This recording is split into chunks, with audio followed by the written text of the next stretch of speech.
నియోజకవర్గ కాంగ్రెస్ పార్టీ కార్యకర్తలందరికీ అదే విధంగా మన పక్క నియోజకవర్గాలైనటువంటి మన వికారాబాద్ అదే విధంగా చేవెళ్ళ తాండూర్ కొడంగల్ నియోజకవర్గాల నుంచి పెద్ద ఎత్తున తరలి వచ్చినటువంటి ప్రజలకందరూ కూడా పేరు పేరున నమస్కారాలు తెలియజేస్తున్నాను. ఈ రోజు ఒక పవిత్రమైన దినోత్సవం. గతంలో కె చంద్రశేఖరరావు రాక్షస పాలన కొనసాగుతున్న సందర్భం లోపల మన గౌరవ ముఖ్యమంత్రి రేవంత్ రెడ్డి గారు అటు కేంద్రంలో బీజేపీ ప్రభుత్వం రైతు వ్యతిరేక విధానాలు ప్రారంభిస్తుంటే రైతు వ్యతిరేక చట్టాలు తయారు చేస్తే రైతాంగానికి బాసటగా నిలవాలి, దేశవ్యాప్తంగా మనం కూడా రాహుల్ గాంధీ గారికి మద్దతుగా నిలబడాలి, మన అచ్చంపేట నుంచి ఒక పాదయాత్ర ప్రారంభించిండు. అది రాహుల్ గాంధీ గారి యొక్క అడుగుజాడల్లో నడుస్తూ ఆ యొక్క పాదయాత్రను ఆ రోజు ప్రారంభించడం జరిగింది. ఈ యొక్క పాదయాత్రకు దేశవ్యాప్తంగా రైతులు రైతు సంఘాల నుంచి వచ్చినటువంటి వ్యతిరేకత మూలంగా ఆ రోజు ఉన్నటువంటి బీజేపీ ప్రభుత్వం ఆ రైతు వ్యతిరేక నల్ల చట్టాలను కూడా వాళ్ళు వాపస్ తీసుకోవడంలో మన రాష్ట్రం తరఫున మన వంతు పాత్ర కూడా మన గౌరవ ముఖ్యమంత్రి ఆ రోజు ప్రతిపక్షంలో ఉండి కూడా పోరాటం చేయడం జరిగిందన్న విషయాన్ని కూడా ఒకసారి ఈ రోజు ఫిబ్రవరి 7వ తేదీ గురించి మనమందరం కూడా గుర్తుపెట్టుకోవాలి చరిత్రలో అన్న విషయాన్ని కూడా తెలియజేస్తూ, అదేవిధంగా ముఖ్యంగా మన ప్రాంతం నుంచి గత 30 సంవత్సరాల నుంచి మన ప్రాంతం నుంచి ఎన్నో అభివృద్ధి కార్యక్రమాలు చేయాలని మన ప్రాంతంలో ఉన్నటువంటి ఈ నియోజకవర్గాల అభివృద్ధికి గత ప్రభుత్వాలు ఏదో విధంగా అడ్డుకట్ట వేయడం అనేది మనం చూస్తున్నాం. అది రాజశేఖర రెడ్డి గారు ముఖ్యమంత్రిగా ఉన్నప్పుడు ప్రాణహిత చేవెళ్ళ ఆదిలాబాద్ గుండా సముద్రానికి పోయే నీళ్ళని మనం కాలువల ద్వారా తీసుకొచ్చి మన పరిగి వికారాబాద్ తాండూరు కొడంగల్ చేవెళ్ళ షాద్నగర్ నియోజకవర్గాలకు సాగునీరు ఇయ్యాలి తాగునీరు ఇయ్యాలని చెప్పి ఆ రోజు నేను రాజశేఖర రెడ్డి గారు ఇలాంటి వేదిక మీదే ఉంటే ప్రసాద్ అన్న కూడా ఆ రోజు వేదిక పైన ఉండే, ఆ రోజు కాళ యాదయ్య గారు కూడా వేదిక పైన ఉండే. నేను ఆ రోజు మీటింగ్ లో అడిగి కాంగ్రెస్ పార్టీ కార్యకర్తలందరూ కూడా వికారాబాద్ బ్లాక్ గ్రౌండ్ లో వాళ్ళు కూడా స్లోగన్స్ ఇస్తే ఆ రోజు రాజశేఖర రెడ్డి గారు అన్నారు, రామ్మోహన్ అడుగుతున్నాడు ప్రాణహిత చేవెళ్ళ వరకే కాదు పరిగి వికారాబాద్ ప్రాంతాలకు పొడిగిస్తామని చెప్పి ఆ రోజు రాజశేఖర రెడ్డి గారు ప్రకటన చేయడం జరిగింది. అదేవిధంగా తర్వాత కిరణ్ కుమార్ రెడ్డి గారితో సోషల్ వెల్ఫేర్ స్కూల్లో పరిగిలో ఒక నైట్ హాల్ట్ ప్రోగ్రాం పెట్టి విద్యార్థులతో ముఖాముఖి ఎస్సీ ఎస్టీ బీసీ మైనార్టీ విద్యార్థుల యొక్క ఆత్మస్థైర్యాన్ని పెంచాలని చెప్పి ఆనాటి కాంగ్రెస్ ప్రభుత్వం లోపల ఒక కార్యక్రమం తీసుకొని ఒక ఈవినింగ్ అంతా కూడా స్టూడెంట్స్ తో స్పెండ్ చేయడం జరిగింది.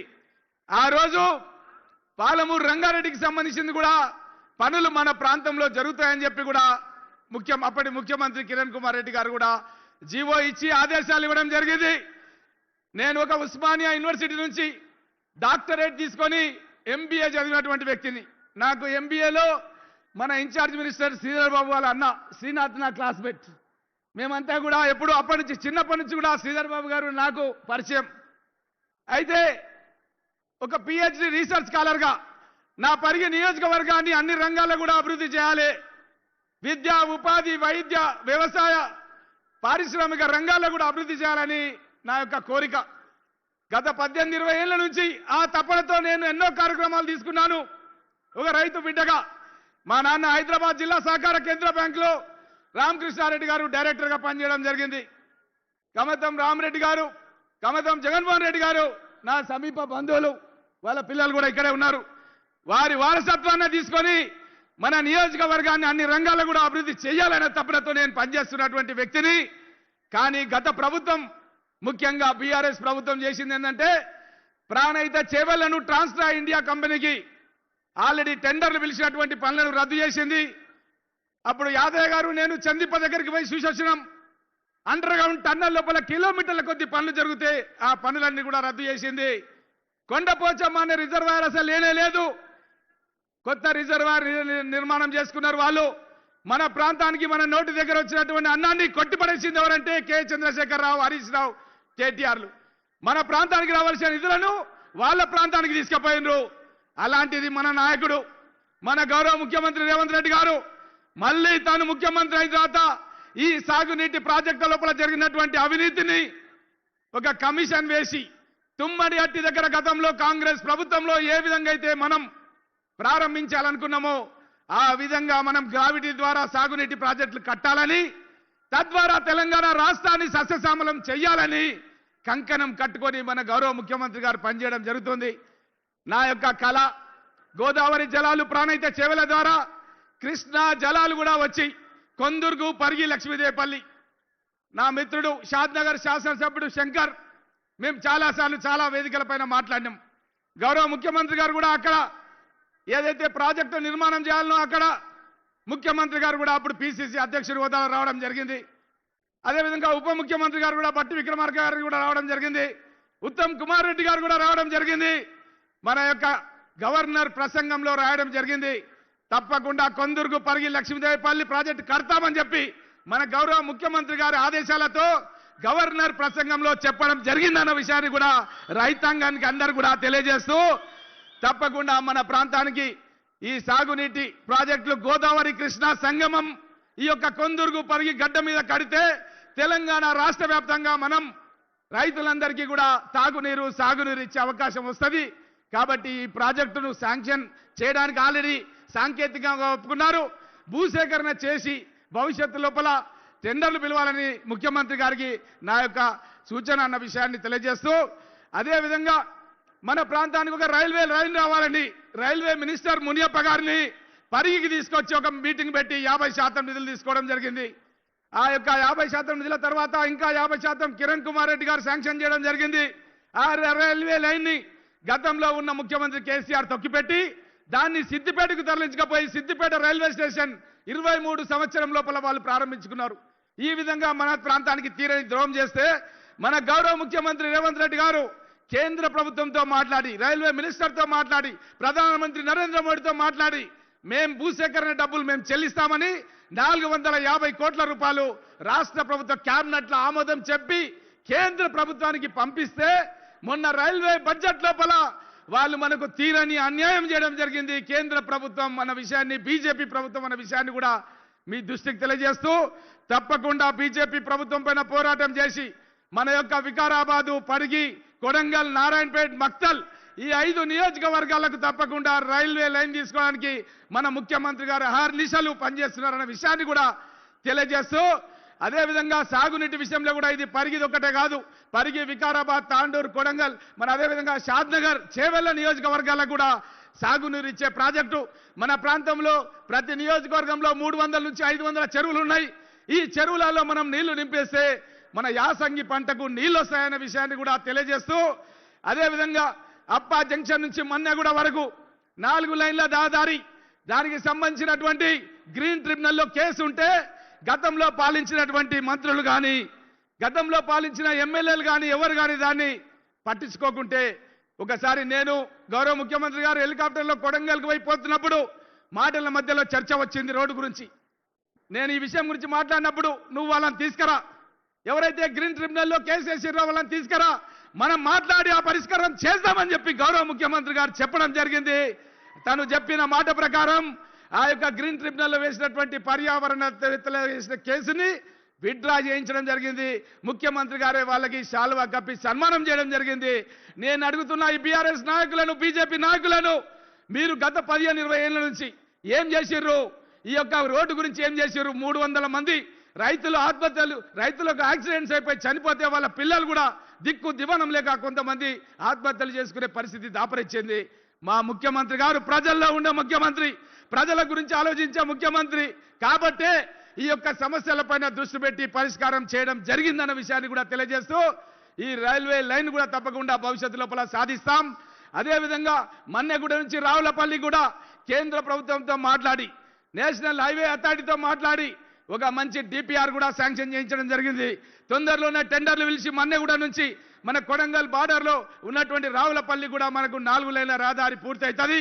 అదేవిధంగా గౌరవ ముఖ్యమంత్రి గారు ఒక రేడియల్ రోడ్డు కూడా మనకున్నటువంటి ఓఆర్ఆర్ నుంచి మన పరిగి మండలం గుండా దోమ మండలం గుండా ఉన్నటువంటి ఆర్ఎన్బి రోడ్స్ అన్ని కూడా మైలారం దగ్గర దిర్సంపల్లి దగ్గర అన్ని కూడా బ్రిడ్జ్ కూడా వచ్చి మన ప్రాంత వాసులు హైదరాబాద్ పోవాలంటే 40 నిమిషాలనే పరిగి నుంచి మనం ఔటర్ రింగ్ రోడ్ ఎక్కే విధంగా మన గౌరవ ముఖ్యమంత్రి రేవంత్ రెడ్డి గారు మనకు మంచి వరల్డ్ క్లాస్ రోడ్ శాంక్షన్ చేసినందుకు వారికి నేను ధన్యవాదాలు తెలియజేస్తున్నాను.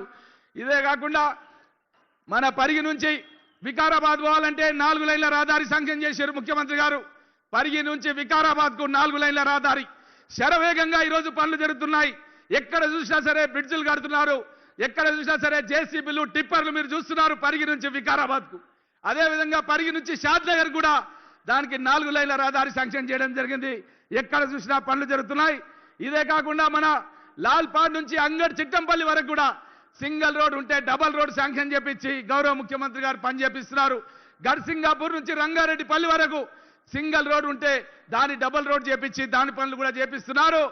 ఈ విధంగా మన నియోజకవర్గంలో ఉన్న అన్ని రోడ్లను కూడా డబల్ రోడ్లు చేయడం, 4 లైన్ల రహదారులు చేయడం, అదేవిధంగా రేడియల్ రోడ్ అనేది 6 లైన్ల రహదారి చేయడం, ఎక్కడైతే గ్రామాలు వస్తాయో ఆ గ్రామాల దగ్గర మనకు బ్రిడ్జులు ఏర్పాటు చేయడం, అండర్ పాస్లు ఏర్పాటు చేయడం, లైటింగ్ ఏర్పాటు చేయడం. మన్నెగూడ నుంచి మనకు అప్ప జంక్షన్ వరకు 20 గ్రామాలు వస్తున్నాయి. ఆ 20 గ్రామాల దగ్గర కూడా అండర్ పాస్లు వస్తాయి, అక్కడ లైటింగ్ వస్తుంది. కాబట్టి ఈ విధంగా మన ప్రాంతానికి ఒక రీజనల్ రింగ్ రోడ్ కూడా ఇవ్వడం జరిగింది గౌరవ ముఖ్యమంత్రి గారు. మన రాకంచెర్ల నుంచి సంగారెడ్డి కానీ షాద్నగర్ నియోజకవర్గం గుండా ఇతర జిల్లాలకు పోవాల్సినటువంటి లారీలు కానీ ప్రయాణికులు కానీ బస్సులు కానీ హైదరాబాద్ రాకుండానే ఈ యొక్క రీజనల్ రింగ్ రోడ్ ద్వారా ప్రయాణం చేసే అవకాశం దొరికింది. ఈ విధంగా ఇప్పుడు మనం మాట్లాడుతున్నటువంటి ప్రాజెక్టుల యొక్క విలువ దగ్గర 60,000 కోట్ల రూపాయలు ఉంటాయి. ఈ 60,000 కోట్ల రూపాయలు మన దేశంలో మన రాష్ట్రంలో గతంలో ఏ ముఖ్యమంత్రి ఏ రాష్ట్రంలో ఏ నియోజకవర్గానికి ఏ జిల్లా కూడా ఇయ్యని విధంగా గౌరవ ముఖ్యమంత్రి రేవంత్ రెడ్డి గారు మన పరిగితో పాటు వికారాబాద్ జిల్లా రంగారెడ్డి జిల్లాలో ఉన్నటువంటి అన్ని నియోజకవర్గాలకు కూడా మేలయ్యే విధంగా ఇలాంటి మంచి పథకాలు తయారు చేసి రోజుకు 18 గంటలు కష్టపడి 8 లక్షల కోట్ల రూపాయల అప్పు కేసీఆర్ తయారు చేసి వారసత్వంగా మనకు అప్పచెప్పినా సరే ఈ రోజు అన్ని కార్యక్రమాలు చేస్తూ అన్ని అభివృద్ధి కార్యక్రమాలు తీసుకెళ్తూ 6 గ్యారెంటీలు అమలుపరుస్తూ పేదవాళ్ళందరూ కూడా ఇండ్లు కట్టాలని రోటీ కప్డా మకాన్ ఇందిరాగాంధీ గారి నినాదాన్ని స్ఫూర్తిగా తీసుకొని ప్రతి నియోజకవర్గంలో 3,500 ఇండ్లు కట్టించి ఆ ఇంట్లో ఉండే వాళ్ళకు కరెంటు ఉచితంగా ఇచ్చి ఆ ఇంట్లో ఉండే వాళ్ళకు సోనా మసూరి బియ్యం ఇచ్చి ఉచితంగా ఆ ఇంట్లో ఉండే వాళ్లకు రైతులు ఉంటే వాళ్ళ రుణమాఫీ 300 కోట్లు పరిగి నియోజకవర్గానికి అయింది. 25,000 కోట్లు రాష్ట్ర వ్యాప్తంగా మాఫీ చేసి అదేవిధంగా రైతు భరోసా కింద 12,000 రూపాయల చొప్పున 3 సార్లు వేసి 4వ సారి కూడా తొందరలో వేయడానికి ముఖ్యమంత్రి గారు మొన్ననే ప్రకటన ఇవ్వడం జరిగింది. భూమి లేని నిరుపేదలకు కూడా ఇందిరమ్మ ఆత్మీయ భరోసా కింద 12,000 రూపాయలు ఇస్తున్నారు. మహిళా సోదరులు చాలా మంది ఉన్నారు ఇక్కడ. ఎవరైనా వెనకడికి ఎవరైనా ఒక మహిళ అప్పు చేసి సంఘంలో చనిపోతే దినాలు కాకముందే వసూలు చేయడానికి ఈ రోజు ఎవరు కూడా మీ దగ్గర రానియకుండా గౌరవ ముఖ్యమంత్రి గారు ఆదేశాలు ఇచ్చారు. ఎవరైనా మహిళ యాక్సిడెంట్ అయినా పాము గరిచినా చచ్చిపోయినా ఆ మహిళ చేసిన అప్పు మాఫీ చేయడమే కాకుండా వాళ్ళ పిల్లలు అనాథలు కావద్దని 10 లక్షల రూపాయల చెక్కును మీ ఇంటికే పంపించే విధంగా గౌరవ ముఖ్యమంత్రి రేవంత్ రెడ్డి గారు ఆదేశాలు ఇవ్వడం జరిగిందన్న విషయాన్ని తెలియజేస్తూ ఈ విధంగా మనకు అదృష్టం కలిసి వస్తే తెలంగాణ రాష్ట్రానికే నడిచొచ్చే కొడుకు పుట్టినట్టుగా మన గౌరవ ముఖ్యమంత్రి రేవంత్ రెడ్డి గారు మన తెలంగాణ రాష్ట్రంలో వచ్చిండు. ఒక దుష్ట పాలన మనం చూస్తున్నాం. మన రాష్ట్రాన్ని అధోగతి పాలు తయారు చేసి 8 లక్షల కోట్ల రూపాయలు అప్పు చేసి ఈ అవినీతితో కూడిన డబ్బుని విదేశాల్లో దాచుకొని మన రాష్ట్రాన్ని బికారు చేసే ప్రయత్నం చేస్తే మన రాష్ట్రంలో 70,000 ఉద్యోగాలు ఇవ్వడం జరిగింది. గౌరవ ముఖ్యమంత్రి గారు వచ్చిన తర్వాత మన ప్రాంతంలో దళిత సోదరి ఈరోజు మేడ్చల్లో సబ్ రిజిస్ట్రార్ గా మోనికా అని పనిచేస్తుంది. అదేవిధంగా మారుతి అనే బీసీ అబ్బాయి గ్రూప్ 1 పరీక్షలు ముఖ్యమంత్రి గారు పెట్టడం మూలంగా మున్సిపల్ కమిషనర్ గా ఉద్యోగం చేస్తున్నాడు. ఈ జోనల్ వ్యవస్థ లోపల గతం లోపల మనను తీసుకుపోయి వాళ్ళు జోగులాంబ జోన్లు వేస్తే పోరాటం చేసి మళ్ళీ మనం వికారాబాద్ జిల్లాకు రావడం మూలంగా 40 మంది ఎస్ఐలు మన వికారాబాద్ జిల్లా నుంచి సెలెక్ట్ కావడం జరిగిందన్న విషయాన్ని కూడా తెలియజేస్తూ అదేవిధంగా గండేడు మహమ్మదాబాదు ఇప్పటికీ కూడా జోగులాంబ జోన్లో ఉన్నాయి. గౌరవ ముఖ్యమంత్రి గారు కోరుతున్నాను తప్పకుండా మీరు ఆ 2 మండలాలు కూడా మా వికారాబాద్ జిల్లాలో కలపాలని గౌరవ ముఖ్యమంత్రి గారు కోరుతూ ఇంకా మన ప్రాంతానికి ఏదైతే సాగునీటి ప్రాజెక్టులు ఇంకా కొన్ని రోడ్లు ఒక డిగ్రీ కళాశాల ఒకటి కోయిల్ సాగర్ నుంచి డ్రింకింగ్ వాటర్ సంబంధించింది కూడా గతంలో 0.57 టీఎంసీ వాటర్ అలొకేట్ చేసుకొని జానారెడ్డి గారు 150 కోట్లు నాకు జీవో ఇవ్వడం జరిగింది, శాంక్షన్ ఇవ్వడం జరిగింది. ఈ యొక్క భగీరథ నీళ్లు ఇప్పుడు రావడం లేదు, చాలా ప్రాంతాల్లో బ్రేక్ డౌన్ అవుతుంది. కాబట్టి కోయిల్ సాగర్ నుంచి నాకు తాగునీటి సౌకర్యం పరిగి నియోజకవర్గానికి కల్పించాలని గౌరవ ముఖ్యమంత్రి గారు కోరుతూ సెలవు తీసుకుంటున్నారు. అదేవిధంగా తాండూర్ నుంచి గతంలో ప్రాతినిధ్యం వహించినటువంటి మహేందర్ రెడ్డి గారు శాసన మండలిలో చీఫ్ విప్గా వర్క్ చేస్తున్న మహేందర్ రెడ్డి గారిని మాట్లాడాల్సిందిగా కోరుతున్నాను. గౌరవనీయులు పెద్దలు